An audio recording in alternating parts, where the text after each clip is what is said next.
వ్యక్తపరచండి. లూకాసు వార్త 13వ అధ్యాయం 11వ వచనంలో ఎన్నో సంవత్సరాల నుండి నడుము పడిపోయినా కానీ దేవుడు ఆమె స్వస్థతపరిచారు కదండి. అవునమ్మా, అవును. అదేలాగా నాకు నడుము ఇప్పుడు ఇదైందండి, నాకు స్వస్థత కలిగిద్దని నేను మిమ్మల్ని అడుగుతున్నానండి. ప్రార్థన చేద్దామా, ప్రభు సన్నిధిలో ప్రార్థన చేద్దాం. ప్రభా, సంపూర్ణ స్వస్థ కావాలని ప్రార్థన చేయండి. మేము కూడా ప్రార్థన చేస్తాం. తర్వాత మీరు వైద్యులు సంప్రదిస్తే వారు చెప్పిన సూచనలు ఉంటాయి, వాటిని పాటించండి. ఈలోగా ఏ ఇబ్బంది లేకుండా ప్రభునామలో మీరు స్వస్థత నొందుదురుగాక. నేను ఆఖరిలో మీ అందరి కొరకు ప్రార్థన చేస్తాను. స్వస్థ ప్రార్థన జస్ట్ వేచి ఉండండి. ఈ వాగ్దానాలు జ్ఞాపం చేసుకోండి. స్వస్థత లేని వారందరూ ఈ వాక్యాలు పలకండి. మీరు రాయడము చదవడం వస్తాయి. ఈ వాక్యాలు చదవడమే కాకుండా పలికి రాయండి. ఆ మాటలు ఆత్మయు జీవమై ఉన్నాయన్నాడు ప్రభు.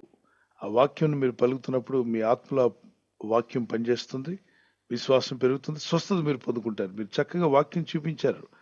13వ అధ్యాయంలో ఆమెకు స్వస్థపరిచిన దేవుడు నన్ను కూడా ఆ విధంగా మీ విశ్వాసాన్ని పెంచుకోండి. చూడండి, 118 కీర్తన 17వ వచనం, 53 యెషయా గ్రంథం 4వ వచనం, 53 5వ వచనంలో నిశ్చయముగా యేసు నా రోగములను భరించెను. ఈ మాట పలకండి, రాయండి, పలకండి, రాయండి. అలాగే నేను చావున సజీవుని యెహోవా క్రియలు వివరించేది 118 17. యెషయా 53 5వ వచనం, యేసు పొందిన దెబ్బల చేత నాకు స్వస్థత కలుగుచున్నది. దీన్ని కూడా పలకండి, రాయండి, విశ్వసించండి. ప్రభునామములో మీకు స్వస్థత కలుగును గాక. ఆమేన్. ఎంతో మంది స్వస్థపడ్డం మనం విన్నాం, చూసాం. దేవుని కనికరం చొప్పున మీరు కూడా స్వస్థ పొందుకుంటారు. స్వస్థత ప్రార్థనలన్నీ లాస్ట్లో నేను చేస్తాను. మరి ఇక్కడ బైబిల్ సబ్జెక్టులు, ఈ Bible study, life changing Bible స్టడీలో మనం ఉన్నాం. లైఫ్ చేంజింగ్ క్వశ్చన్ ఆన్సర్స్ తీసుకుందాం. ఒకవేళ క్వశ్చన్స్ ఉన్నారంటే త్వరగా అడగండి. థ్యాంక్ యూ పాస్టర్ గారు. పుష్ప గారు హైదరాబాద్ నుంచి. ప్రైజ్ లార్డ్ అయ్యగారు. మా ప్రెసిడెంట్ అయ్యగారికి అమ్మగారికి వందనాలు చెప్తాను. నా పేరు పుష్ప సురేష్ అండి, హైదరాబాద్ నుంచి మాట్లాడుతున్నాను. నాకు బ్రెయిన్ స్ట్రోక్ ద్వారా వచ్చినటువంటి ఎఫెక్ట్ని బట్టి అది ఎఫెక్ట్గా నేను పట్టించుకోవట్లేదు, ఎందుకంటే దేవుడు అప్పపించాడు, పరిచయ కొరకు వాడుకుంటున్నాడండి. నా సందేహం అండి, ప్రార్థన చేస్తున్నప్పుడు వెంటనే నాకు భాషల వరం ఉంది, అది వెంటనే వస్తుంది. అది చాలాసేపు కూడా భాషలతోటే మాట్లాడగలిగే స్థితి కలిగి ఉన్నాను. మరి అందరి మధ్యన ప్రార్థన చేస్తున్నప్పుడు, అంటే ఇక్కడ 24/7 ప్రార్థన చేస్తున్నప్పుడు వెంటనే అది వచ్చేస్తున్నప్పుడు ఎక్కువసేపు నేను భాషలో అలా మాట్లాడుతూ ప్రార్థన చేయొచ్చా అండి, లేదని అడుగుదామని సందేహంతో వచ్చాను. రైట్. అయితే మీరు ఒంటరిగా ఎంతసేపు అయినా చేసుకోవచ్చు మా ప్రార్థన, భాషలతో మాట్లాడుతూ ఎంతసేపు అయినా చేసుకోవచ్చు. అయితే నలుగురు మధ్యలో మీతో పాటు ప్రార్థన ఏకీవించాలి అని అనుకున్నప్పుడు వారికి కష్టం అవచ్చు, ఎందుకంటే వారికి అర్థం కాదు. మీరు చేస్తున్నప్పుడు వాళ్ళకి అర్థం కాదు. ఇది 1 కొరింథీ 14వ అధ్యాయంలో ఉంటుంది. కనుక మనం భాషలతో ఎంత సమయం ప్రార్థన చేసుకోవచ్చు. ఒకవేళ ప్రేయర్ వస్తున్నప్పుడు చేయండి, కొద్ది సమయం చేయండి, ఒక 1 or 2 minutes అందరితో పాటు కూడా ప్రార్థన చేయొచ్చు. తర్వాత ఇక మీరు తెలుగులో ఆ ఇచ్చినటువంటి పాయింట్ ఉంటుంది కదమ్మా, ఏ అంశం కొరకు ప్రార్థన చేయమని మిమ్మల్ని కోరారో ఆ అంశం కొరకు ప్రార్థన చేయండి.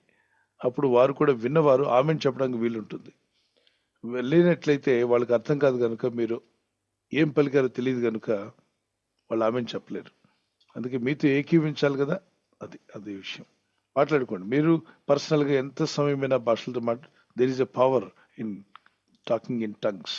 దేవుడు ఇచ్చినటువంటి ఈ అనుభవం లేని వాళ్ళందరూ పిచ్చి మాటలన్నీ మాట్లాడుతుంటారు. అది వేస్ట్, ఇది వేస్ట్, అది అవసరమా, ఎందుకంటే దాని గురించి తెలియదు, అనుభవం లేదు. అనుభవం ఉన్న వాళ్ళకి అనుభవం లేని వాళ్ళకి చెల్లింది. అయితే ఇందులో కొందరు తొందరపాటు మనుషులు కూడా ఉన్నారు, ఊరికే దాన్ని హేళన చేస్తూ మాట్లాడేవారు. కొందరైతే అసలు దాని వివరం తెలియదు, వివరం తెలియకుండా లోకానుసారంగా జీవిస్తారు. అన్ని రకాల పాపక్రియల్లో మళ్ళీ షడ్నగా భాషల్లో మాట్లాడుతారు. 2-3 మాటలు ఎక్కడో అందరితో పాటు ఉన్నప్పుడు వచ్చింటాయి, వాటిని వాళ్ళు ప్రాక్టీస్ చేస్తుంటారు. అలా కాదు, దేవునితో మనం ఉన్నాము, పరిశుద్ధాత్మ నడిపింపు ఉన్నప్పుడు అన్ని భాషలు వస్తాయి, నాలుగు తడబడుతుంది, మీకు తెలియని భాషలు మీరు మాట్లాడతారు, కొత్త భాషలు మాట్లాడతారని మొదటి మార్క్స్ వార్త 16:17 ప్రభు అన్నాడు. నమ్మిన వారి వలన ఈ సూచక్రియలు కనబడి వారు నా నామంలో దెయ్యములు వెలగొట్టుదురు, క్రొత్త భాషలు మాట్లాడుతారని ప్రభు చెప్పాడు, నమ్మిన వారి వల్ల. తర్వాత అపోస్తలుల 2వ అధ్యాయంలో మానవులకు ఇవ్వబడిన భాషల్లో 11 దేశాల నుండి జనం వస్తే వాళ్ళకి అర్థమయ్యే భాష వీళ్ళకి తెలియదు, మాట్లాడే వాళ్ళకి తెలియదు ఆ భాష. వేరే దేశానికి సంబంధించిన భాష వాళ్ళకి ఇచ్చాడు. 1 కొరింథీ 14:2 ఎవరికి అర్థం కాని భాష, తండ్రి అయిన దేవునికి తప్ప మాట్లాడేవాడికి కూడా అర్థం కాదు, మనుషుడు ఎవడు గ్రహింపలేడు, ఆ భాషలు ఇచ్చాడు. అది ఆత్మ వల్ల మర్మాలు పలుకుతున్నాం. మీ ఆత్మ పరిశుద్ధాత్మ సాయం ద్వారా మర్మములు పలికేటువంటి అద్భుతమైనటువంటి వరం అది, దాన్ని వాడుకోండి. ఎందుకనగా భాషతో మాట్లాడేవాడు మనుషులతో కాదు దేవునితో మాట్లాడుచున్నాడు. మనుషుడు ఎవడు గ్రహింపడు, మనిషికి అర్థం కాదు. వాడు ఆత్మ వల్ల మర్మములు పలుకుచున్నాడు. ఎవరితో? తండ్రి అయిన దేవునితో. నాకు అర్థం కావట్లేదు. మీకు అర్థం కాదని బైబిల్ చెప్తుంది, ఎవరికి అర్థం కాదు. మరి ఆ వరం ఎందుకండి? తండ్రితో మాట్లాడడానికి. అవునా? మరి ఆ తండ్రితో మాట్లాడే వరం ఇచ్చినప్పుడు దాన్ని వాడుకుంటారు. నాకు అర్థం కావట్లేదు, మీరు మాట్లాడండి, మీకు చేయట్లేదు వాళ్ళు ప్రార్థన, తండ్రితో మాట్లాడుతున్నారు. మరి దేవదూతల భాషలు ఉన్నాయి. దేవదూతలతో మాట్లాడుకోండి, మాతో ఎందుకు మాట్లాడుతున్నారంటే భూమి మీద ఉన్నాడు దేవుడు, అతనికి వరం ఇచ్చాడు, దాన్ని వాడుకుంటున్నాడు. నీకు ఇష్టం లేదు చెవులు మూసుకో, మాట్లాడండి. దేవుడు ఇచ్చినటువంటి భాషతో మాట్లాడతాడు. 1 కొరింథీ 13:1, 2, 3 వచనాలు. మరి 14వ అధ్యాయంలో ఉన్న భాషలు ఏంటి? మర్మములు పలికే భాష. ఇది దేవుడైన ప్రభు అనుగ్రహించింది. ఇది దేవదూతల భాష కాదు, అది 13వ అధ్యాయంలో దేవదూతల భాష కనిపిస్తుంది. సో అపోస్తలుడైన పౌలు అన్నాడు, మీ అందరికంటే ఎక్కువగా నేను భాషలతో మాట్లాడతాను 1 కొరింథీ 14:18. కనుక తెలియని వాళ్ళు, దాని గురించి అనుభవ జ్ఞానం లేని వారు ఎలాగైనా విమర్శిస్తూ మాట్లాడతారు. కానీ ఇక్కడ పౌలు అంటున్నాడు 18వ వచనంలో, నేను మీ అందరికంటే ఎక్కువగా భాషలతో మాట్లాడుచున్నాను, అందుకు దేవుని స్తుతిస్తున్నాను. I thank my God, I speak with tongues more than you all. మీ అందరికంటే ఎక్కువ మాట్లాడుతున్నా అంటే కొరింథీ సంఘంలో ఉన్న వాళ్ళందరికన్నా ఎక్కువగా భాషలతో మాట్లాడుతూ పౌలు గారు. మరి ఆయన ఏం చేశారు? ఒంటరిగా వివాహం చేసుకోకుండా దేవుని సేవలో అద్భుతంగా వాడబడిన దైవజనుడు ఎవరంటే పౌలు గారు. అనేక సంఘాలు స్థాపించడానికి ఆయనకి శక్తి, బలము, మరి ప్రభు అయిన దేవుడు ఆయన నడిపించాడు. ఆత్మ మన పక్షంగా విజ్ఞాపన చేస్తాడు. మరి పౌలు గారు అదే అధ్యాయంలో అందరి ముందు మాట్లాడొద్దు, జనాల ముందు, సంఘంలో. అవును, సంఘంలో మాట్లాడేది కమ్యూనికేట్ చేయాలంటే భాషలతో ఎలా కమ్యూనికేట్ చేస్తావు? వచ్చిన భాష, అందరికి అర్థమైన భాషలను మాట్లాడమన్నాడు. అయినను సంఘములో భాషలతో మాట్లాడేటప్పుడు ఏమన్నాడు చూడండి, అయినను సంఘములో భాషతో 10,000 మాటలు పలుకుట కంటే ఇతరులకు బోధ కలుగునట్లు నా మనసుతో 5 మాటలు. సంఘం అన్నప్పుడు జనాలు ఉన్నారు అక్కడ, వాళ్ళందరి ముందు నిలబడి నేను మాట్లాడుతున్నాను ఇప్పుడు మీతో. ఇప్పుడు నేను అంతా అన్ని భాషలు మాట్లాడుకుంటే ఎలా? మీ అందరికి బోధపడేలాగా 4 మాటలనే మాట్లాడాలి. మనలో చాలా మంది ఒకటి తీసుకుంటే ఇంకొకటి వదిలేస్తారు, అది వదిలేస్తే నువ్వు మాట్లాడు, ఆపొద్దు, దేవుడిచ్చిన వరాన్ని వాడండి. మరి ప్రజలతో కమ్యూనికేట్ చేయాలనుకున్నప్పుడు తెలుగు వారైతే తెలుగులో, తమిళ అయితే తమిళ్లో, మలయాళం వారైతే మలయాళంలో, ఇంగ్లీష్ అయితే ఇంగ్లీష్లో మాట్లాడాలి. God bless you. Thank you pastor గారు. తర్వాత ప్రశ్న ఏంటంటే సార్, మార్క్స్ వార్త 12వ అధ్యాయం 38, 39, 40 వాక్యాలు కావాలి. అదే మార్క్స్ వార్తలో 13వ అధ్యాయం 32, 33 వచనాలకు వాక్యాలు కావాలి సార్. ఓకే, నెక్స్ట్ ఇంకెవరు ఉన్నారా? వారి పేరు కూడా తీసుకున్నా. ప్రవీణ్ గారు అడిగిన క్వశ్చన్ రెడీ చేస్తున్నారు. మా ఫ్రెండ్స్ అందరూ బయటకు వెళ్దాం మూవీకి అలా తిరిగేసి వద్దామని అడిగితే నేను రాను అని చెప్పాను. అప్పుడు వాళ్ళు నువ్వు ఇలా జీసస్ కి ప్రేయర్ చేసుకున్నప్పటి నుంచి మాతో ఎక్కడికి రావట్లేదు, అలా చాలా తిట్టి, ఇలా పిచ్చిదానిలా ఒక్కదాన్నే అంటూ అలా చాలా తిట్టారు. నేను ఒక్కదాన్నే ఏడుస్తూ ప్రేయర్ చేసుకున్నాను. ఇలాంటివి జరిగేటప్పుడు ఎలా బలంగా ఉండాలి అని. Right, wonderful wonderful question. నాన్న, దానియేలు గ్రంథం చదువు, వాక్యమే నీకు బలం ఇస్తుంది. దానియేలు గ్రంథం 1వ అధ్యాయం మరి 8, 9, 10 వచనాలు చదువు. దానిలో 12 అధ్యాయాలు ఉంటుంది, నన్ను ఈజీగా చదివచ్చు. వాళ్ళ ఫ్రెండ్స్ అందరూ కూడా వెళ్ళి రాజుగారి ఇంట్లో భోజనం చేస్తున్నారు. రాజుగారు ఇంట్లో రాజు భుజించు భోజనమును పానము చేయొచ్చు, ద్రాక్షరసమును పుచ్చుకొని తను అపవిత్రపరచుకొనకూడదని దానియేలు ఉద్దేశించి తాను అపవిత్రుడు కాకుండానట్లు, అంటే అపవిత్రం అయిపోకుండానట్లు వాటిని పుచ్చుకొనకుండా సెలవిమ్మని అక్కడ ఉన్నటువంటి అధిపతితో చెప్పాడు. ఇక్కడ వినండి, విషయం చెప్తాను. ఏంటంటే రాజుగారి ఇంట్లో ఉన్న భోజనం వచ్చింది. రాజు భోజనం అంటే అందరికి ఇష్టమే కదా, అందరూ ఎంజాయ్ చేస్తున్నారు. వీళ్ళంతా ఒక కాలనీలో ఉన్నారు, ఒక స్టూడెంట్స్ వీళ్ళందరూ కూడా. జ్ఞానులు నేర్చుకుంటున్నారు ఒక యూనివర్సిటీ దాంట్లో. మరి వీళ్ళంతా ఎందుకు ఉపయోగపడాలంటే రాజుగారికి సలహాలు ఇచ్చేవాళ్ళుగా వీళ్ళని ట్రైనింగ్ చేస్తున్నారు. అదొక అద్భుతమైనటువంటి సబ్జెక్ట్. అయితే వీళ్ళు ప్రార్థన చేసేవాళ్ళు. ఎవరు? షడ్రక్, మేషక్, అబేద్నెగో, దానియేల్ని వారంతా కూడా తొందర పెట్టారు. చుట్టూ ఉన్న ఫ్రెండ్స్, ఏ కమాన్, రాజుగారు భోజనం మనం చేయమన్నారా? రాజభోజనం మనం చేస్తాము. సాయంకాలం రాజుగారు ఈయనకు సహాయపడే సహచరులందరినీ కూడా, ఆయన సలహాదారులని, ఇలా ట్రైనింగ్ అవుతున్న వాళ్ళని కొంచెం చిల్ అంటారుగా లోకస్తులు, చిల్ చేయండి రండి అని చెప్పి పిలిచేవాడు. పిల్లని గ్రోవి వాయించేవాళ్ళు, సంగీత నాదాలు వాయించేవాళ్ళు, పొట్టి డ్రెస్సులు వేసుకున్న అమ్మాయిలు అబ్బాయిలు డాన్స్లు వేస్తారు. అది చూడడానికి రాజు వచ్చి కూర్చుంటే ఈయన అధిపతులు, ఈయన మంత్రులు, వీళ్ళతో పాటు ఈయనకు సలహాదారులుగా ట్రైనింగ్ అవుతున్న వీళ్ళకి కూడా పర్మిషన్ ఉంది. అప్పుడు ఆ రాజుగారు తినే తిండి వీళ్ళు తింటారు. రాజభోజనం అందరికీ అవకాశం లేదు రాజ్యంలో, వీళ్ళకి మాత్రం. అయితే దానియేలు అన్నాడు, I'm sorry, I cannot participate in this. నేను ఇలాంటి వాటిలో పార్టిసిపేట్ చేయనంటే నీకు బుద్ధి ఉందా? అసలు నువ్వు మనిషివేనా? అసలు నువ్వు యవనస్తుడివేనా? నీవేంటి ఇంత గొప్ప రాజుగారు ఇచ్చిన అవకాశాన్ని వాడుకుంటున్నావంటే నీకు మైండ్ ఉందా అసలు? ఇప్పుడు కాదు తర్వాత ఇడుస్తావు, ఈ వయసు కాకపోతే ఇంకే వయసు, ఇప్పుడు అనుభవించకపోతే ఇంకెప్పుడు అనుభవించాలి, ఇప్పుడు తిరగకపోతే. ఇది బుద్ధిహీనులు చెప్పే మాటలమ్మా. బుద్ధిహీనులు, బుద్ధిమంతులని ఇది 2 రకాలు ఉన్నారు. వెలుగు, చీకటి అని 2 ఉన్నాయి. వెలుగు ఎప్పుడు చీకటితో ఏకీవించదు, చీకటి ఎప్పుడు వెలుగుతో ఏకీవించదు. ఎప్పుడైనా మీరు చూసారా చీకటి వెలుగు మీద చేసుకుని నడవడం? లేదండి. అది రాదు. ఎందుకంటే ఆ వెలుగు సంబంధులు, వెలుగును పొందుకున్న వారు చీకటితో ఏకీవించలేరు. కానీ చూస్తే అందరూ స్టూడెంట్సే. అప్పుడు దానియేలుతో వారంతా ఒత్తిడి చేశారు, నువ్వు తప్పక రావాలి అని చెప్పాడు. No, I don't want. He said he doesn't want to defile himself. తను అపవిత్రపరచుకోవడానికి ఇష్టపడలేదట. దానివల్ల అపవిత్రుడిని అవుతాను. నా దేవుని ఎదుట నేను సరిగా ఉండాలి. కాబట్టి నేను నిర్ణయించుకున్నాను, నాకు ఇందులో ఆనందం ఉంది. ఎందులో? దేవునిలో. అపవిత్రతలో కాకుండా పరిశుద్ధతలో, భక్తిలో, చదువులో. మరి నువ్వు ఏదైతే సాధిస్తున్నావో నీ సబ్జెక్ట్స్ బాగా రాణించడంలో, వాటిని ప్రాక్టీస్ చేయడంలో నువ్వు ఆనందించు దేవుని యందు. లోకస్తులు లోక విషయాల్లో ఆనందించడానికి ఇష్టపడతారు. వాళ్ళకి రక్షణ దొరకల, మరి ఇంకా వెలుగులోకి రాలేదు. కాబట్టి వాళ్ళ మనసు అటే లాగుతుంది. ఎందుకంటే వాళ్ళకి ఈ మర్మం బయలుపరచబడలేదు, నీకు ఇవ్వబడింది. ఆ ప్రివిలేజ్ నువ్వు పొందుకున్నావు, నీకు ఆ ధన్యత దేవుడు ఇచ్చాడు. కాబట్టి దానియేలు గ్రంథం చదివితే నీకు అర్థమైపోతుంది. వారు ఎంతో జాగ్రత్త పడ్డారు, కానీ ప్రార్థనలో ఉండేవారు. మరి ఏం జరిగింది? వాళ్ళందరికన్నా వీళ్ళు పై చేయి సాధించారు. ఫస్ట్లో ఇబ్బందులు పడినా దేవుడు వీళ్ళకి జ్ఞానం రిలీజ్ చేశాడు. అడుగు, దైవ జ్ఞానం అడుగమ్మా, దేవుడిని జ్ఞానం ఇస్తాడు. యాకోబు పత్రిక 1వ అధ్యాయం 5వ వచనంలో అడిగిన ప్రతి వారికి కాదనకుండా జ్ఞానం ఇస్తానని దేవుడు.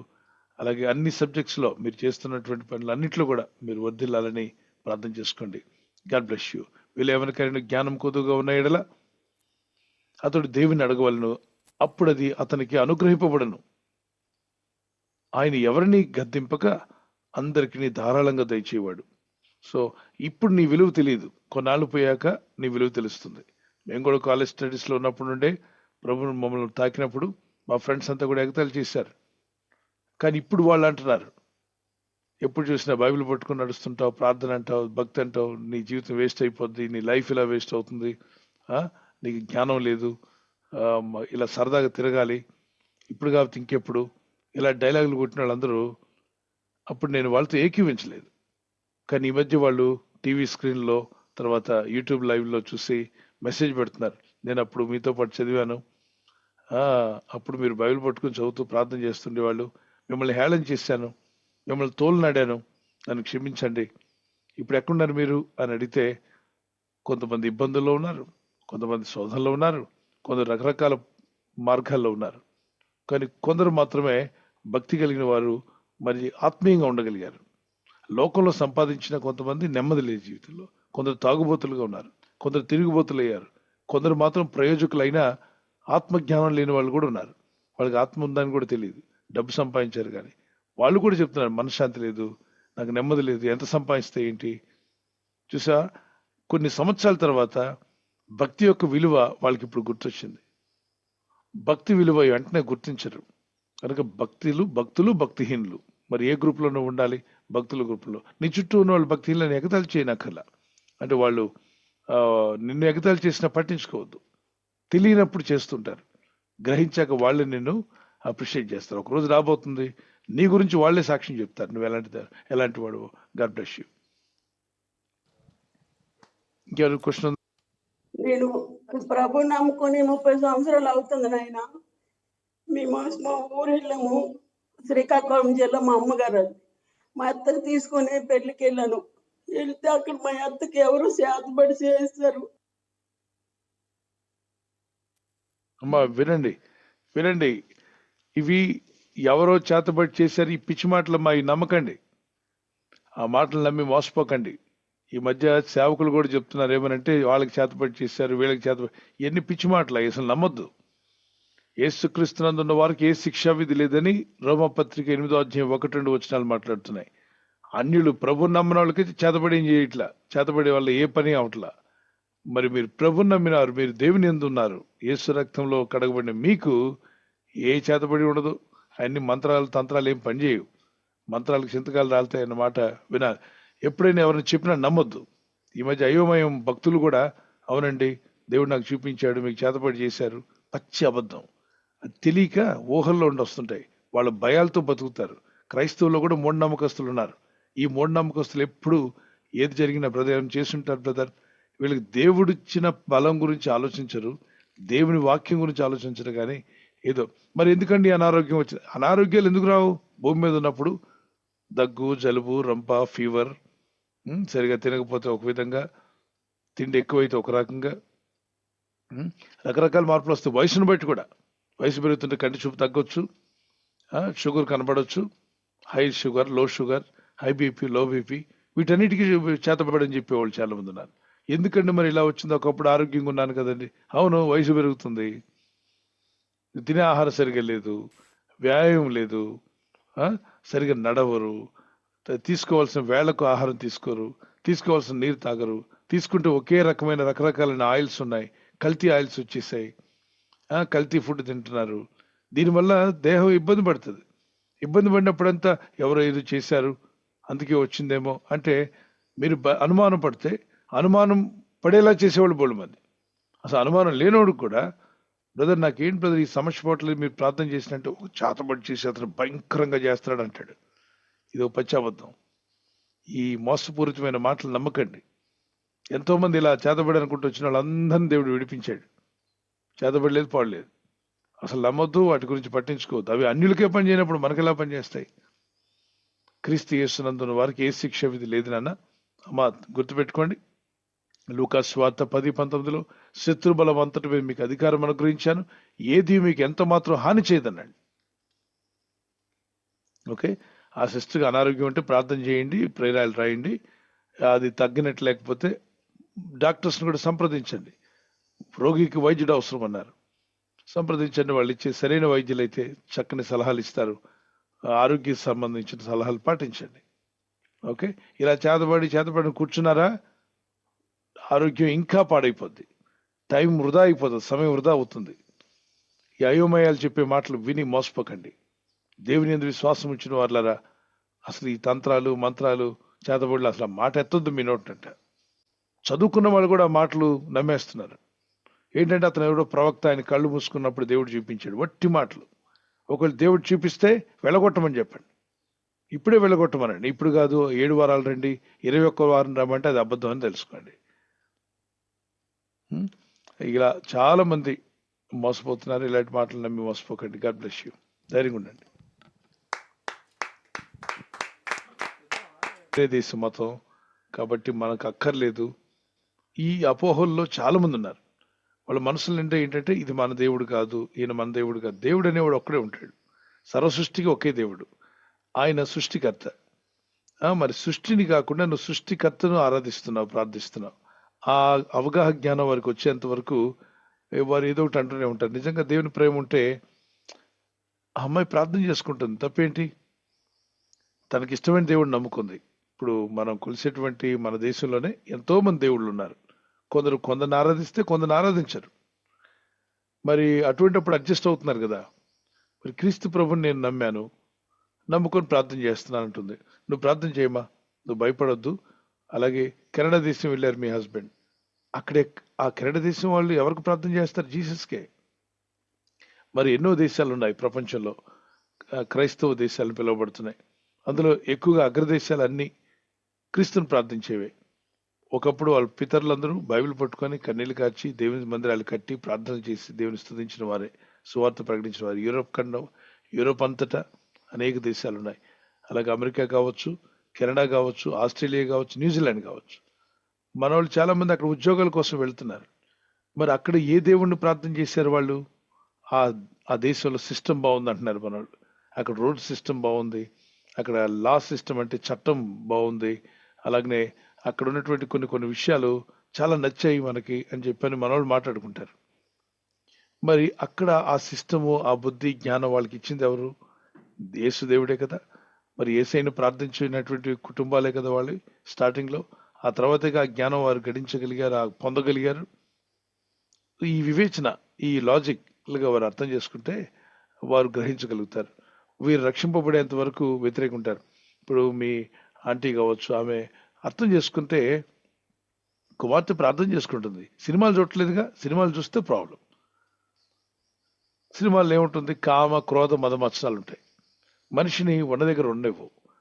క్రోధం, మత్సరం, కామపు కోరికలు, రకరకాల అపవిత్రమైన మాటలు, అపవిత్రమైన జోకులు, పరాయి స్త్రీ మీద జోకులు, పరాయి వాని భార్య మీద జోకులు, పరాయి పురుషుడు జోకులు చేయడం, పరిహాసాలు, ఇవన్నీ మిళితం చేసి సినిమాలు తీస్తారు. వాటిని నువ్వు చూడలేదుగా. మరి ఎంతో సంతోషించాలి. అప్పుడు నువ్వు చెప్పున్నానా, నేను నన్ను కానీ నా కుటుంబాన్ని కానీ బాగు చేసే దేవునికి ప్రార్థన చేస్తున్నాను. నా హస్బెండ్ కొరకు ప్రార్థన చెప్పాలి. నువ్వు అప్పుడు నీ హస్బెండ్ కొరకు ప్రే చేసుకుంటున్నావని, అతని ఆరోగ్యం కొరకు, నీ ఆరోగ్యం కొరకు, మీ అత్తగారి ఆరోగ్యం కొరకు, కుటుంబాలు అందరూ క్షేమంగా ఉండాలని ప్రార్థన చేస్తున్నాను. వద్దంటారా ఈ ప్రార్థన? అందరి క్షేమం కొరకు చేసే ప్రార్థనలు వద్దంటారా? మనమంతా ఆరోగ్యంగా ఉండాలని, ఆత్మీయంగా ఉండాలని, మనసు ప్రశాంతంగా ఉండాలని, పనిలో కూడా మీరు వర్ధిల్లాలని కలిసి రావాలని ప్రార్థన చేస్తున్నాను. ఈ ప్రార్థన మంచిదే కదా. కుటుంబ క్షేమం కొరకు. ఏదో మతంలోకి వెళ్ళిపోతారేమో, వేరే వాళ్ళు ఏదైనా అంటారేమో, ఈ నలుగురేమనుకుంటారన్న భయమే తప్ప దానిలో ఏముందో సారాంశం అర్థం చేసుకోరు. కనుక నువ్వు భయపడొద్దు, నువ్వు మంచి పని చేస్తున్నావు, ప్రార్థిస్తూ ఉండు. వాళ్ళు కూడా గ్రహిస్తారు. ఈ రోజు కాకపోతే రేపైనా రక్షణలోకి వస్తారు. రక్షింపబడని వాళ్ళు కూడా అనేక మంది కోడల్ని ఇబ్బంది పెట్టిన వారు, కూతుర్ని ఇబ్బంది పెట్టిన వారు, తర్వాత మారి చంపలేసుకుని క్షమించు ప్రభు అని అడిగిన వాళ్ళు చాలా మంది ఉన్నారు. నీ కుటుంబంలో కూడా నీ విశ్వాసం గొప్పది. ప్రభు నిన్ను నిలబెట్టాడు, ఇంకనూ నిలబెడతాడు, నడిపిస్తాడు. బైబిల్ వాక్యం చదువుకో, ప్రార్థన చేయి. వారిలో ఉన్నటువంటి అపోహలు తొలగిపోవాలని ప్రార్థన చేయమా. నీ ప్రార్థనకు జవాబు రాబోతుంది. నువ్వు విజయాన్ని చూసుదువుగాక. యేసునామములో మీ హస్బెండ్, మీ యొక్క మదర్లో, ఫాదర్లో, మీ కుటుంబస్తులు ఎవరైనా, మీ పేరెంట్స్ అందరిని రక్షించుకునే కృప దేవుడు నీకు దయచేయను గాక. లూకా సువార్త అపోస్తుల కార్యం 11వ అధ్యాయం 10వ వచనం నుండి చదువుమా. అపోస్తుల కార్యం 16వ అధ్యాయం 9, 10, 11 వచనాల్లో ఒక స్త్రీ ఉంటుంది. అక్కడ చాలా మంది స్త్రీలు ఉంటారు. అయితే భయభక్తి కలిగిన ఒక స్త్రీ వాక్యం వింటున్నప్పుడు ఆమె హృదయం దేవుడు తెరిచాడంట. లూదియా, ఆమె రక్షణ పొందుకుంది. ఆమె అన్నదమ్ములందరికీ రక్షణ పంచి ఇచ్చింది. తన కుటుంబస్తులందరూ రక్షణలోకి వచ్చేలా చేసింది. లూదియా ఏ విధంగా దేవుడు రక్షించుకున్నాడు చూద్దాం. దానికంటే ముందు వచనం, విశ్రాంతి దినమున గవని దాటి నదీ తీరమున ప్రార్థన జరుగును అనుకుని అక్కడికి వచ్చి కూర్చుండి కూడి వచ్చిన స్త్రీలతో మాట్లాడుచున్నారు. అక్కడ చాలా మంది స్త్రీలు నీళ్లు తోడుకెళ్ళడానికి నది ఒడ్డుకు వచ్చినట్టున్నారు. చాలా మంది స్త్రీలు ఉన్నారు. ఆ రోజుల్లో నీళ్లు ఇళ్లలోకి వచ్చేవి, కొళాయి సిస్టమ్ లేదుగా. మరి ధనవంతులైన స్త్రీలు, అందరూ సామాన్యులు అందరూ కూడా నీళ్లు తెచ్చుకోవడానికి వెళ్ళారు. ఆ నది ఒడ్డుని కూడుకున్నారు. అక్కడ అపోస్తలుడైన పౌలు గారు దేవుని వాక్యాన్ని ప్రకటించారు. వాళ్ళు అప్పుడు క్రైస్తవులు కాదు. లోకంలో ప్యాగనిజం అంటారు. ఇప్పుడు హిందూయిజం అన్నట్టు మరి ప్యాగనిజం అనేది ఒకటి ఉంది. సూర్యుడిని ఆ దేవుడిగా ఆరాధిస్తుంటారు. అలాంటి ఆరాధించేటువంటి పరిస్థితిలో ఏం జరిగిందో చూద్దాం. అప్పుడు లూదియా అను దైవభక్తి గల ఒక స్త్రీ వినిచుండను. ఈమెకి దేవుడి పట్ల భక్తి ఉంది, కానీ నిజ దేవుడు తెలియదు. ఇలాంటి వారు మన దేశంలో కూడా చాలా మంది ఉన్నారు, విదేశాల్లో ఉన్నారు. దేవుడు అంటే వాళ్ళకి భక్తి, దేవుడు అంటే చాలా ఇష్టం, కానీ ఎవరికి భక్తి చేయాలి, ఎవరిని ప్రార్థించాలి అది తెలియని వారు చాలా మంది ఉన్నారు. సత్యదేవుడు ఎవరు, ఈ సృష్టికర్త ఎవరు తెలుసుకోకుండా ఉన్నప్పుడు వాళ్ళు భక్తి కలిగిన వాళ్ళే. మన దేశంలో, మన వీధుల్లో, మన బంధువుల మిత్రులు ఎంతో మంది భక్తులు ఉన్నారు. పాపం వారి భక్తి వృధా కాకూడదు, తెలుసుకునే రోజు రావాలి. మరి దైవభక్తి కలిగిన ఈ స్త్రీ ఏం చేసిందట? వాక్యం వినుచున్నది. అక్కడ ఉన్న చాలా మంది వింటున్నారు, అందులో ఏమి కూడా ఉన్నది. ఈమె ఊదా రంగు పొడిని అమ్ము తుయతైర పట్టణస్థురాలు. అది ఏ పట్టణానికి చెందింది కూడా రాశాడు. ఆమె ఒక బిజినెస్ ఉమెన్, బిజినెస్ చేస్తుంది. ప్రభు ఆమె హృదయం తెరిచింది కనుక పౌలు చెప్పిన మాటల యందు ఆమెకి విశ్వాసం కలిగిందట. ఎందుకు ప్రభు ఆ మాటలు ఆమె విన్నప్పుడు విశ్వాసం కలిగేలాగా ఆమె హృదయం తెరవబడిందంటే దైవభక్తి కలిగింది. భక్తి లేని స్త్రీలు కూడా ఉన్నారు అక్కడ. భక్తి లేని స్త్రీలు ఉన్నారు, భక్తి గల స్త్రీలు ఉన్నారు. భక్తి లేని పురుషులు ఉన్నారు, భక్తి గల పురుషులు ఉన్నారు. భక్తి లేని వాళ్ళు, భక్తి ఉన్నవాళ్ళు. భక్తి లేని వాళ్ళని వదిలేశాడు దేవుడు. వాక్యం విన్నారు కానీ వాళ్ళు రక్షింపబడలా. వాళ్ళకి అర్థం కాల. ఎంతసేపు ఈ చీర ఎక్కడ కొనుక్కున్నావు, ఆ బట్టలు ఎక్కడ కొనుక్కున్నావు, మీ ఇంట్లో ఏం చేశారు, మీరు ఎంత సంపాదించారు, వీటి మీద ఉన్న భక్తి వాళ్ళకి దేవుని పట్ల శ్రద్ధ లేదు. మరి ఇంతమంది స్త్రీలలో ఒక స్త్రీ నమ్ముకోగలిగిందంటే ఆమె దైవ భక్తి కలిగిందట. ఆ భక్తి కలిగిన వాళ్ళని దేవుడు ఏర్పరచుకుంటున్నాడు పరలోక పట్టణానికి. ప్రభుని విశ్వాసాన్ని బలపరిచి నీ కుటుంబం అంతా రక్షణలోకి వచ్చే కృపదేవుడు దయచేయను గాక. అదే అధ్యాయం 16:31 ప్రభుని యేసునందు విశ్వాసం ఉంచుము, అప్పుడు నీవు నీ ఇంటి వారిని రక్షణలోకి వచ్చుదురు. ఆమేన్. వారు తెలియనప్పుడు కోపపడుతుంటారు, చిరాకు పడుతుంటారు. మీరు తెలిసిన వారు కాబట్టి దేవుని ప్రేమతో జయించండి. వారి పట్ల ప్రేమను చూపండి. ప్రేమ జయిస్తుంది. ప్రేమగా మాట్లాడండి. దేవుని నమ్మావు కాబట్టి. మరి వీళ్ళెవరు నమ్మలేదు కనుక కుటుంబాన్ని దూరం చేసుకోకూడదు. నమ్మినా నమ్మకపోయినా వారు కూడా ఏదో ఒక రోజు రక్షణలోకి వస్తారని కుటుంబం దేవునికి ఇచ్చాడు. కుటుంబ బాధ్యత ఎప్పుడు కూడా విస్మరించవద్దు. మీ కుటుంబాన్ని కట్టుకునే జ్ఞానం దేవునికి ఇచ్చింది కాక. 14వ సామెత 1-2 వచనాల్లో జ్ఞానవంతురాలు తన ఇంటిని కట్టును అన్నాడు. 31 సామెతల గ్రంథంలో మరి భక్తి కలిగిన స్త్రీ ఎలా తన కుటుంబాన్ని కట్టుకుంటుందో రాయబడింది. దేవుడిని ఇంటిని దీవించుగాక. నీ కుటుంబాన్ని, నీ బంధాలను ఏవి కూడా మర్చిపోవద్దు. ప్రార్థన చేయి, ప్రొఫెషన్లో పెట్టు. జయము నీదే. God bless you. yes. మరి దెయ్యాలను ఈవిల్ స్పిరిట్స్ పట్టిన వాళ్ళు మన మినిస్ట్రీలో చూసినప్పుడు, మీరు ప్రేయర్ చేసినప్పుడు, పాటలు పాడినప్పుడు వెళ్ళిపోయినాయి. కానీ కొంతమంది దైవ సేవకుల దగ్గరికి వెళ్ళినప్పుడు నేను చూసినప్పుడు చేయంగానే పడిపోయినాయి. వారి అభిషేకం మరి వారిని వాళ్ళ పడేస్తుందా? అది నా డౌట్ పాస్టర్ గారు. ఇక్కడ దెయ్యాలు వెళ్ళిపోవడం చూసావు, వాళ్ళు విడుదల పొందడం చూసావు, అవునా? అవును పాస్టర్. కానీ మిగిలిన దగ్గర ఏమో మామూలుగా ఉన్న వాళ్ళు దెయ్యం పట్టణాలు కూడా పడిపోతున్నారు. అవును పాస్టర్ గారు. ఏంటంటే అభిషేకం ఎక్కువైపోయింది కాబట్టి అభిషేక పవర్ తట్టుకోలేక కింద పడుతున్నారు. మరి ఆయన ఎయిర్పోర్ట్ లో నడిచినా కూడా పడిపోవాలి జనం. ఎయిర్పోర్ట్ లో నడిస్తే పడరు. మరి ఇంకెక్కడ నడుస్తున్నప్పుడు వాళ్ళు చేస్తున్నప్పుడు పడరు. ఇప్పుడు వాళ్ళ ఇంట్లో ఇప్పుడు నా చెయ్యగానే పడిపోతున్నారంటే మీ ఇంట్లో ఏ పని చేస్తున్నా ఎవరు మిమ్మల్ని తాకినా పడిపోతారు కదా. పడిపోతారు లేదా? మరి మీ దేహంలో అంత పవరు, అంత పొంగి పొరులుతూ ఉంటే మీ షర్ట్లో కూడా ఆ పవర్ ఉంటుందిగా. యేసుప్రభు వస్త్రాలు ముడితే దేవుని స్వస్థ ప్రభావం వచ్చిందిగా. మరి ఆ విధంగా మీరు చేయగానే అందరూ పడిపోతుంటే మీ షర్ట్ ఐరన్ చేసిన ఎన్నిసార్లు పడిపోయేవాడో కదా. మీ షర్ట్ ఉతికే వ్యక్తికి దోపికి ఇచ్చారనుకోండి, ఆయన ఏకంగా కలలోనే పడిపోతాడు. అంటే అంత పవర్ ఉంటుంది అనమాట. ఇది దయచేసి తొందరపాటు చర్య దీనిలోకి వెళ్ళకండి. దీన్ని అలవాటు చేసుకుంటున్నారు చాలా మంది. అదేదో పవర్ ఉన్నట్టు ఒక యవనస్తుని చూశాను. అతను చెప్తున్నాడు ఏమనంటే, పిల్లరా మరి దేవుడు నాకు ప్రత్యేకమైన అభిషేకం ఇచ్చాడు, అందరికి ఇచ్చినట్టు కాదు, నా అభిషేకం డిఫరెంట్, మీకు ఎవరికి తెలియదు అన్నాడు. ఏంట్రా వీడు చెప్పేదని విన్నా. అభిషేకం డిఫరెంట్ అని ఏంటన్నా అంటే, నేను పలానా ఊరు వెళ్ళాను, పలానా పట్టణం వెళ్ళాను, జస్ట్ ఇలా టచ్ చేయగానే పడిపోయారు జనం, అభిషేకం దూసుకుని వచ్చేసింది. వాళ్ళని అడిగాను, నాకు అర్థం కాలేదు ఏంటి ప్రభా పడిపోయారని. మళ్ళీ ఈయన దేవుడిని అడిగాడట, ప్రభా ఏంటి వీళ్ళు ఇలా పడిపోతున్నారు అని అడిగితే, నా అభిషేకం నీ మీద ఉంచాను నా కుమారుడా, ఇది 4 అంతల అభిషేకం, రాబోయే దినాల్లో 7 అంతలు ఇస్తానంట. కాబట్టి ఈరోజు ఆ అభిషేకం రిలీజ్ చేయబోతున్నాను. కాబట్టి ఎవరైనా పడిపోతే మీరు అర్థం చేసుకోండి, అభిషేకం మీలోకి కూడా వస్తుంది అన్నాడు. అప్పుడు అభిషేకం కోసం వస్తుందని ముందే చెప్పాడు. నేను చేయేస్తే పడిపోతే అభిషేకం వచ్చినట్టని. ఇప్పుడు వాళ్ళు లైన్లో వచ్చారు. ఈయన చేసినప్పుడు పడలేదు అనుకోండి, వాళ్ళకి ఏం రాలేదు అన్నట్టు, అభిషేకం రాలేదు. ఎందుకు రాలేదు బ్రదర్ అంటే, ఏదో పాపం ఉంది నీలో, అందుకే అభిషేకం నీ మీదకి రాలే. మరి దగ్గరకు వచ్చినవాడు రెండోవాడు, అమ్మ నేను పడకపోతే అభిషేకం నా మీదకి రాలేదంటాడని కావాలని పడ్డాడు అనుకోండి, అబ్బా ఆయన మీదకి వచ్చింది అభిషేకం. ఇది హ్యూమన్ సైకాలజీతో, మనిషి యొక్క తెలివితేటలు, మనిషి యొక్క ట్రిక్స్ వాడకండి. నిజంగా దేవుడు నీకు ఆ పవర్ ఇచ్చాడా? అనేక ఆత్మలు రక్షించు. విశ్వాసాన్ని పడగొట్టడం ఎందుకు? పడగొట్టువాడు దేవుడు కాదు, నిలబెట్టువాడు దేవుడు. అయితే భౌతికంగా పరిశుద్ధాత్మతో పూర్ణులైనప్పుడు ప్రార్థిస్తున్నప్పుడు మరి ఆ దేవుని శక్తిని తట్టుకోలేక కింద పడి ప్రార్థన చేసి లేచి మోకరిల్లి ప్రార్థించిన వాళ్ళు చాలా మంది ఉన్నారు. అయితే ప్రతిసారి ఈయన చేయబెడితే పడుతున్నారు, నా చేయబెడితే పడుతుంది, అది బూటకం. నమ్మొద్దు, గుర్తుపెట్టుకోవాలి. మనం చేతులేస్తే ఇతరులు పడాలని కోరుకోవద్దు. యేసు ప్రభువారు చాలా మంది మీద చేతులు వేశారు. యేసు ప్రభువారు చేతులు వేసిన వాళ్ళందరూ పడిపోయారు. చదవండి, మత్తయి సువార్త, మార్కు సువార్త, లూకా, యోహాన్లో యేసు వారి మీద చేయి వేయగా అందరూ పడిరి అని ఉందా? లేదు. దెయ్యం పట్టిన వాడు పడిపోయినట్టుంది. మార్కు సువార్త 1:26, మార్కు సువార్త 9:26లో. దెయ్యాలు వెళ్ళగొట్టాలి, అవి దెయ్యాలు పడగొట్టిపోతాయి, వాళ్ళు బాగుపడతారు. బాగున్నాడు ఎందుకు పడాలి? విశ్వాసం ఎందుకు పడాలి?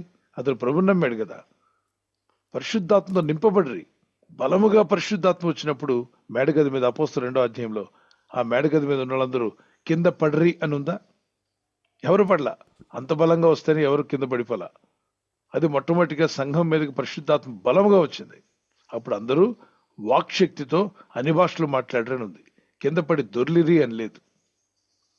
మరి అదే అధ్యాయంలో, అదే పుస్తకంలో అపోస్తలుల 10వ అధ్యాయం 44, 45, 46లో వారందరూ కూడి ఉన్న స్థలంలో వారు వాక్యం వినుచుండగా పేతురు గారు చెప్తున్నారు, పరిశుద్ధాత్మ వారి మీదకి దిగిను అన్నది. వారంతా ఆత్మతో నింపబడ్రి అన్నది. అప్పుడు వాళ్ళు ఏమన్నా కింద పడ్డారా? పడలేదు. పేతురు గారి దగ్గర అందరూ కింద పడిపోయారు అని లేదు. వారు అన్ని భాషలు మాట్లాడారు, ప్రార్థించారు, భాషలతో దేవుని గణపరిచారు. అపోస్తలుల 19:5-6 వచనాల్లో అపోస్తలుడైన పౌలు గారు ఆ శిష్యుల మీద 12 మీద చేతులు ఉంచాడు. అప్పుడు పరిశుద్ధాత్మ వారి మీదకి వచ్చాను. వారందరూ అన్ని భాషలు మాట్లాడుటకు ప్రవశించడానికి మొదలు పెట్టారు ఉంది. కానీ పౌలు గారు చేయబెట్టుకుని కింద పడరి దొర్లిరి అని లేదు. అపోస్తల కార్యం 4వ అధ్యాయం 31వ వచనంలో వారందరూ ఆత్మలో ప్రార్థించగా కూడి ఉన్న స్థలము కంపించినట్టు భూకంపం వచ్చింది. వారందరూ దేవుని స్తుతించారు. సో ఇక్కడ మనం కృత నిబంధనలో అందుకే లేఖనాధారంగా తీసుకోవాలి. ఈ మధ్య కొందరు దాన్ని ఒక ట్రెండ్ గా దాన్ని మార్చేసి కోటీసురుతాను పడిపోతారు, అభిషేకం వచ్చేస్తుంది. వాటర్ బాటిల్లోకి మీ వాటర్ బాటిల్ని ఎలా చేస్తాను, వాటర్ బాటిల్ని నీటిని ద్రాక్షరసంగా మార్చేస్తాను, ఏది మీ బాటిల్ పైకి ఎత్తని ద్రాక్షరసంగా మారుస్తారని. ప్రార్థన అయిపోయిన చూస్తే నీరు అదే కలర్లో ఉంది. ద్రాక్షరసం అయితే మరి కలర్ మారాలిగా, బచ్చల పొడి రంగులోకి రావాలి కదా.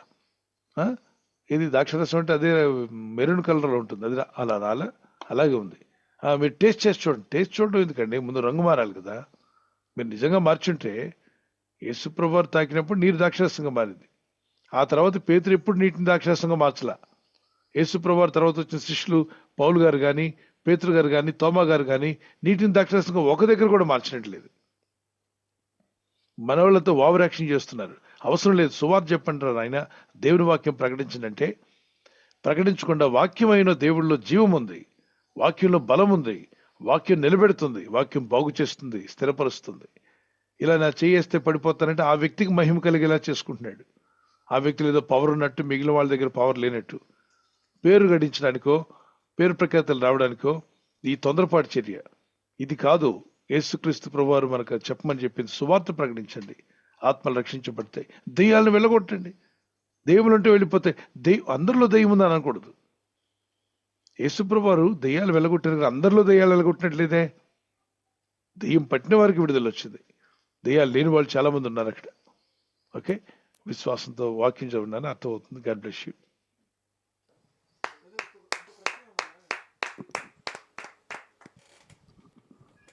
ప్రశ్న అడుగుతున్నారు పాస్టర్ గారు. ఒక ప్రాంతంలో నేను సేవ చేస్తున్నాను, అయితే నేను వాక్య పరిచర్య చేసిన తర్వాత నాలో తెలియని దుఃఖం మరియు ఒక గంట సేపు ప్రార్థన చేయాలన్న మనసు నాలో బలంగా ఉంటుంది. ఎందుకనే సందేహం అడుగుతున్నారు పాస్టర్ గారు.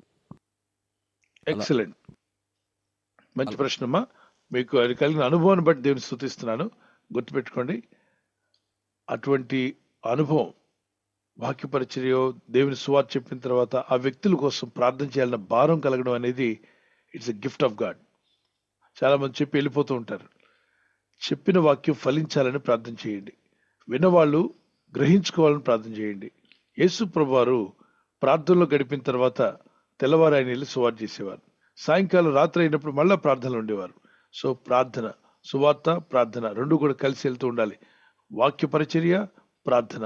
అపోస్తులు 6వ అధ్యాయం 1, 2, 3, 4 వచనాల్లో అపోస్తులు ఏమన్నారంటే, ప్రభు మాకు ఇచ్చిన పని మానుకొని ఇవన్నీ చేయము, మీరు ఈ పనులన్నీ మీరు చేసుకోండి, పంచదాలు, రొట్టెలు పంచదాలు, ఇవన్నీ. మాకు ఇవ్వబడిన పరిచర్య ఏంటంటే ప్రార్థించుటకును దేవుని వాక్యం ప్రకటించడం. వాక్యం ప్రకటించుట, ప్రార్థించుట దైవ సేవకులకు, దేవుని ప్రజలకు దేవుడిచ్చిన డ్యూటీ. ఓకే, కాబట్టి ఖచ్చితంగా ప్రార్థన, వాక్య పరిచర్య అద్భుతమైనటువంటి దేవుని నడిపింపు. నీకు దేవుడు ఆ నడిపింపు ఇచ్చాడు. ఆ ప్రార్థన, ఆ గిఫ్ట్ను పోగొట్టుకోవద్దు. God bless you. ఇంక్రీజ్ చేసుకో. ప్రశ్న, బ్యాప్టిజం తీసుకుంటే ఎలా తీసుకున్నావు, పరిశుద్ధాత్మ పొందకుండా అసలు ఎలా తీసుకున్నావు అని చెప్పి ప్రశ్నించి రెండోసారి ఇస్తారు వీళ్ళు. రెండోసారి బ్యాప్టిజం అంటే ఇచ్చిన వాళ్ళకి ఇస్తారనమాట. వీళ్ళు సువార్త రక్షింపబడిన వాడికి చెప్పడు, రక్షించబడిన వాడినే వాళ్ళ చర్చి వ్యక్తిగా వాళ్ళ సంస్థలో జాయిన్ చేయడానికి ఇంకేదో సంస్థలోని కొన్ని సిద్ధాంతాలు చెప్పి, వాళ్ళకి తోచిన మాటలు చెప్పి మళ్ళీ ఒక బ్యాప్టిజం పొందినోడికి, ఇచ్చినోడికి మళ్ళీ ఇచ్చి, ఇప్పుడు నేను ఇచ్చాను కాబట్టి మా చర్చికి రావాలి నువ్వు, నేను బ్యాప్టిజం ఇచ్చాను కాబట్టి నాకే దర్శనం భాగాలు పంపాలని ఒక దండ సాగుతుంది. ఇది వాక్యానుసారం కాదు. ఒక్కసారి బ్యాప్టిజం. ఎఫ్ఎస్సి పత్రిక 4:5 ఒక్కడే మనకు ప్రభు, ఒకే బ్యాప్టిజం. ఓకే, నీట మునిగి బ్యాప్టిజం తీసుకున్న తర్వాత, పరిశుద్ధాత్మ పొందకముందు తీసుకున్నావో పొందిన తర్వాత తీసుకున్నావో నో ప్రాబ్లం. పొందక ముందు కూడా తీసుకున్నారు చాలా మంది బ్యాప్టిజాలు. అపోస్తులు 8వ అధ్యాయం చదివితే అపోస్తులు 8, 11, 12, 13 వచనాల్లో వారంతా పిలుపు గారు చెప్పిన వాక్యాలు విని మారు మనసు పొంది రక్షణ పొందుకున్నారు, బ్యాప్టిజాలు పొందారు. ఎక్కడ? అపోస్తులు 8వ అధ్యాయం 11 నుండి 16 వచనం వరకు. బ్యాప్టిజం పొంది ఉండిరి గాని పరిశుద్ధాత్మ వారి ఎదుగు దిగి ఉండలేదు.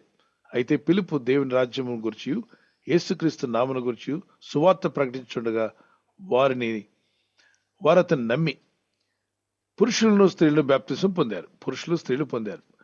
మరి 15వ వచనంలోకి వెళ్దాం. వీరు 14 కూడా. సమరయ వారు దేవుని వాక్యం అంగీకరించిరని యెరూషలేములోని అపోస్తలులు విని పేతురు, యోహానులను వారి యొద్దకు పంపిరి.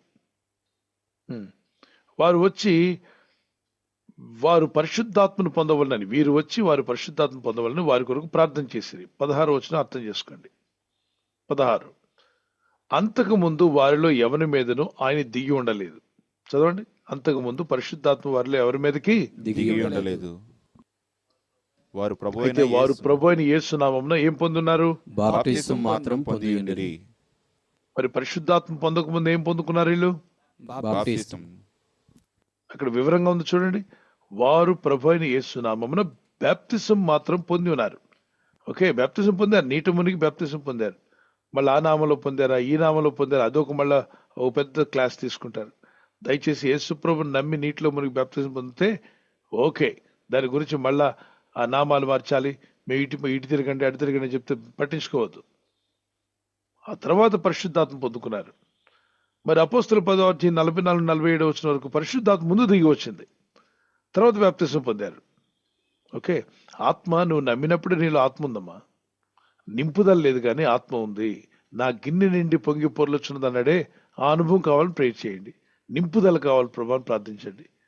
స్పిరిట్ ఫిల్ దేవుడు ఇస్తాడు. నీలో ఆత్మ లేకుండా ప్రభు నమ్మలా. నువ్వు ఆత్మ ఉండబట్టే నమ్మగలిగావు, బైబిల్ చదవగలుగుతున్నావు, ప్రార్థన చేయగలుగుతున్నావు. నిన్ను ఎవరైనా కలవరపరిస్తే కలవరపడకు, నాలో ఆత్మ ఉందయ్యా, దేవుని ఆత్మ. అయితే భాషలు మాట్లాడు, వరాలు గిఫ్ట్లు లేకపోవచ్చు కానీ ఆత్మను కలిగి ఉన్నాం. ఒక ఇంట్లో 10 మంది పిల్లలు ఉన్నారు. తండ్రి గారికి 10 మంది పిల్లల్లో 5గురు గిఫ్టెడ్. ఒకడు ఆర్ట్ వేస్తాడు, ఒకడు బాగా మాట్లాడగలడు, కమ్యూనికేట్ చేయగలడు, మరొకడేమో బాగా చదువుకున్నాడు, మరొకడు ఇంకా క్రీడాకారుడు అని. మరొక 5గురు ఉన్నారు 10 మంది పిల్లలు. వాళ్ళు ఆటలాడడం రాదు, ఆర్ట్ చేయడం రాదు, తెలివిగా మాట్లాడలేరు. మరి ఈ 10 మంది ఒకే తండ్రి పిల్లల? గిఫ్ట్లు ఉన్నోళ్ళు మాత్రమే పిల్లలా? ఒకే తండ్రి పిల్లలండి. గిఫ్ట్లు ఉన్నోళ్ళు ఒకే తండ్రి పిల్లలు, గిఫ్ట్ లేనోళ్ళు ఆ తండ్రి బిడ్డలే. అవునండి. మరి తండ్రి ఆస్తి పంచినప్పుడు గిఫ్ట్లు ఉన్నోడికి పంచుతాడా, గిఫ్ట్ లేనోడు కూడా పంచుతాడా? గిఫ్ట్లు లేనివాడికి కూడా పంచుతాడండి. అది ఆ ఇంటి వారు అయ్యారా లేదా, క్రీస్తుని నమ్ముకొని దేవుని రాజ్యంలో చేరారా లేదా, అది ముఖ్యం. తర్వాత గిఫ్ట్లు కావాలంటే నువ్వు అడుగు, దేవుడు నీకు దయచేస్తాడు. God bless you. ఎదుర్కొన్న ప్రశ్న, బైబిల్కి అట్ట వేసి పిన్నులు కొట్టాను, అలా కొట్టవచ్చా అని మొదటి ప్రశ్న పాస్టర్ గారు. అదేవిధంగా మరొక ప్రశ్న, అడిగింది కదా అని మా మనవరాలకి ప్రభు బల పెట్టాను, అలా పెట్టినందుకు అందరూ నన్ను గద్దించారు, నీకు శాపం వస్తుందని అంటున్నారు, ఇప్పుడు నేనేం చేయాలని సహోదరు రెండో ప్రశ్న కూడా అడుగుతున్నారు. శాపం వస్తుందన్న మాట వదిలేయండి, అది కరెక్ట్ కాదు, అది నమ్మొద్దు అసలు.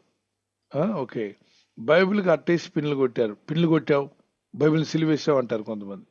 అది దేవుని వాక్యం. ఓకే, అది పాడైపోకుండా అట్టను నువ్వు ప్రిపేర్ చేసుకున్నావు మంచిగా ఉండే విధంగా, నథింగ్ రాంగ్, దానిలో ఏ తప్పు లేదు. నువ్వు వాక్యాన్ని ప్రేమించు, వాక్యాన్ని గనపరచు. ఓకేమా? అట్లు కొట్టి అటుకు పిన్నెలా వేస్తావు, సిలివేస్తావా? ఇవన్నీ ఇమ్మెచ్యూరిటీ, అంటే 4వ తరగతి 3వ తరగతిలో వచ్చే ఆలోచనలు. మన వాళ్ళు ఇదిగా కూడా వస్తున్నాయంటే మరి ఏం చెప్పాలి? పెళ్ళిళ్ళు అయ్యి పెద్దోళ్ళు అయ్యాక కూడా ఈ ఆలోచనలు వస్తున్నాయి వీళ్ళకి. అర్థం చేసుకోండి. బైబిల్కి ఒక అట్ట వేశారంటే తప్పేంటమ్మా? మీరు అట్ట వేయొచ్చు, అది పాడవకుండా చూసుకోవచ్చు, బైండింగ్ చేయించవచ్చు. Nothing wrong. వాక్యాన్ని ప్రేమిస్తున్నారు, దేవుని ఎందుకు విశ్వాసం ఉంచారు, అది చాలా ముఖ్యం. దాని తర్వాత మాట మీరు ఏమడిగారు? గద్దించి ఆ మనవరాల గురించి, ప్రభుబల గురించి చెప్పాను ఇప్పుడే. ప్రభుబల గురించి ఎవరైనా పొరపాటున బిడ్డ తీసేసుకుంటే శాపం వస్తుంది అనకండి.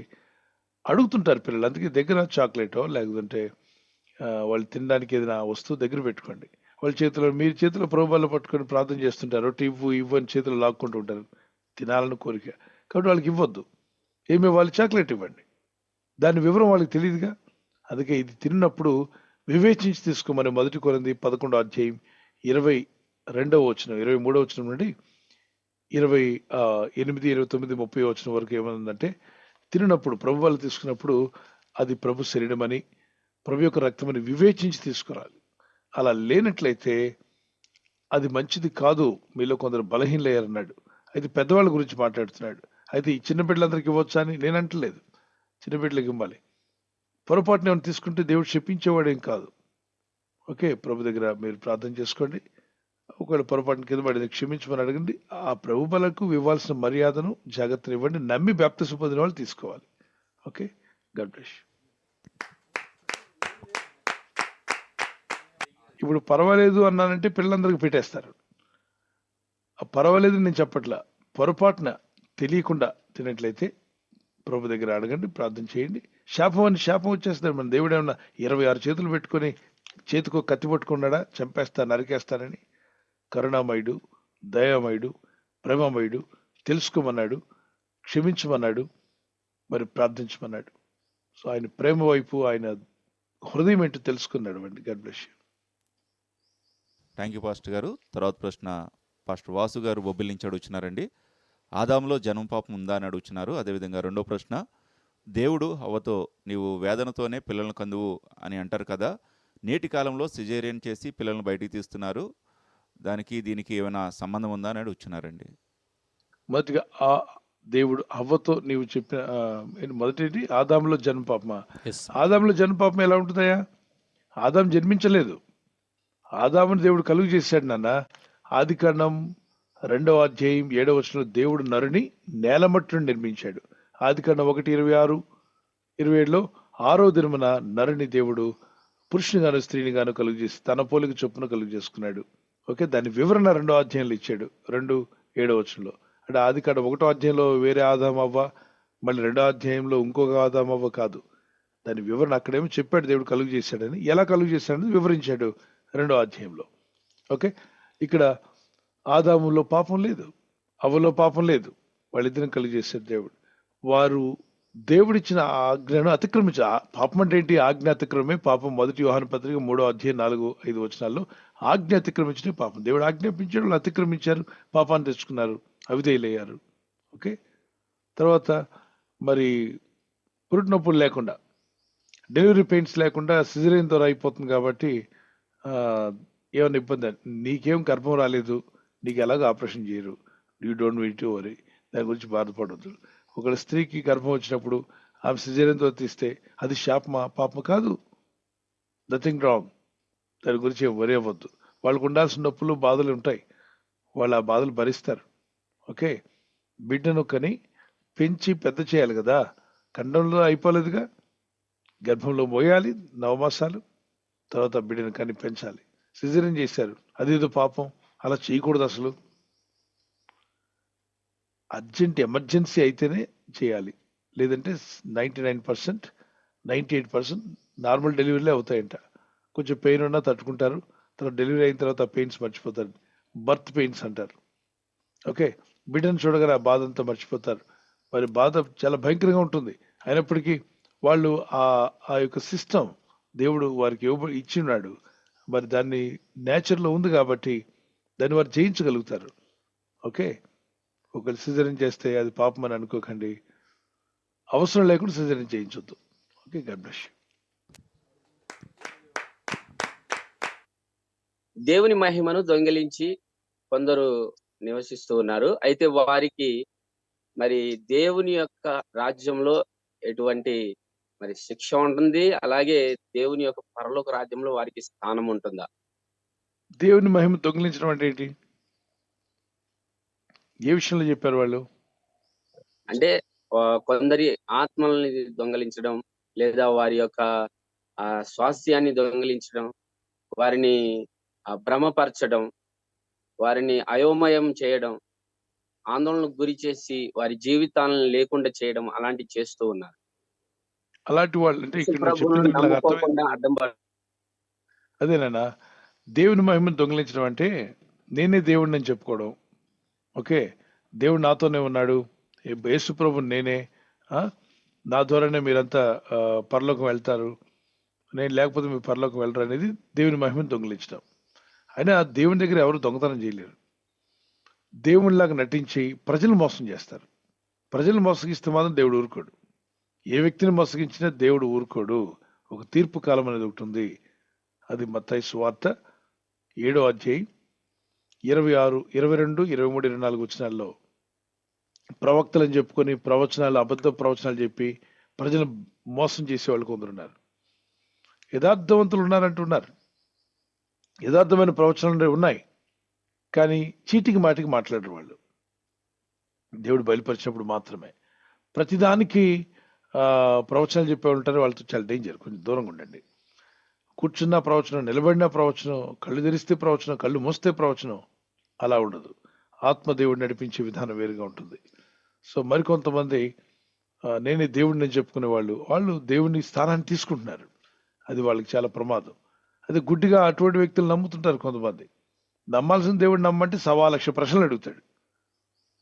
కానీ గడ్డలు పెంచుకున్న ఒక వ్యక్తి ఒక దగ్గర కూర్చుంటే వెనక ముందు ఏం అడగకుండా, అసలు ఎక్కడ పుట్టాడు, ఎలా జీవించాడు, చరిత్ర కూడా తెలియకుండా సాష్టాంగపడి మొక్కేస్తారు.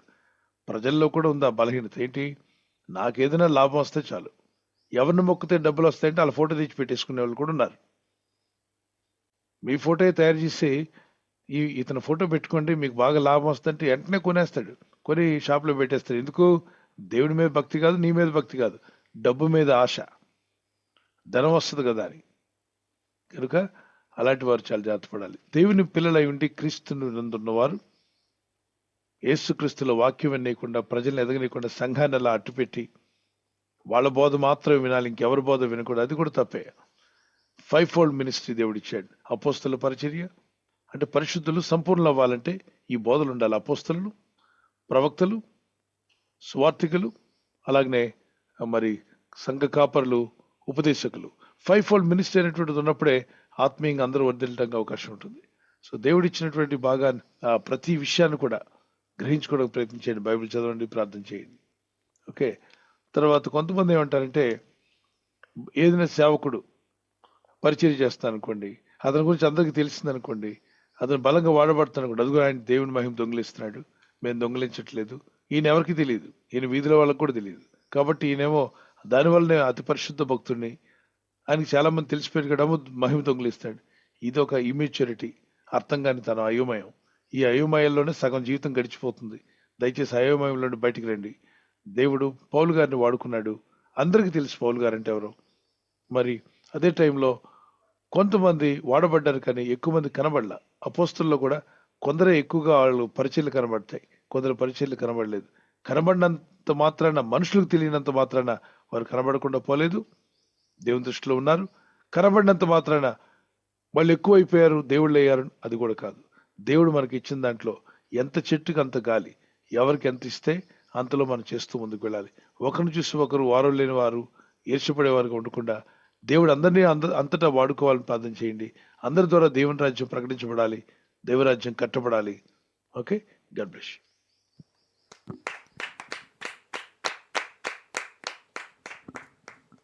థ్యాంక్ యూ పాస్టర్ గారు. తర్వాత ప్రశ్న భాగ్య